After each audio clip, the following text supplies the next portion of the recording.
मुख्यमंत्री देवेंद्र फडणवीस यांच्या प्रमुख उपस्थितीत सिंहस्थ कुंभमेळा 2027 ची पूर्वतयारी बैठक नाशिक येथे संपन्न झाली आहे। या बैठकीत कुंभमेळ्याच्या सुरळीत आणि सुरक्षित आयोजनासाठी विविध स्तरांवरील योजना, अंमलबजावणी आणि सुरक्षेचे आढावा घेण्यात आला।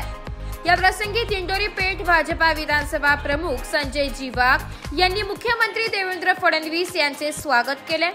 कुंभमेळ्याच्या निमित्ताने नाशिकमध्ये अध्यात्म, संस्कृती आणि प्रशासन यांचा सुंदर संगम घडून येण्याची अपेक्षा व्यक्त करण्यात येते। दिंडोरी पेठ भाजपा विधानसभा प्रमुख संजय वाघ यांनी अधिक माहिती देत आपले मनोगत व्यक्त केले। कुंभमेळ्याच्या पार्श्वभूमीवर मुख्यमंत्री देवेंद्रजी फडणवीस यांच्या प्रमुख उपस्थितीत काल नाशिक येथे जिल्हाधिकारी कार्यालय या ठिकाणी आढावा बैठक संपन्न झाली। कसे बघता यार? कालच आमचे कर्तृत्ववान मुख्यमंत्री माननीय देवेंद्रजी फडणवीस साहेब हे नाशिकमध्ये येऊन येणाऱ्या 26-27 कुंभमेळ्याच्या पार्श्वभूमीवर तारखा पण जाहीर झाल्याच आणि अतिशय संत महंत यांच्या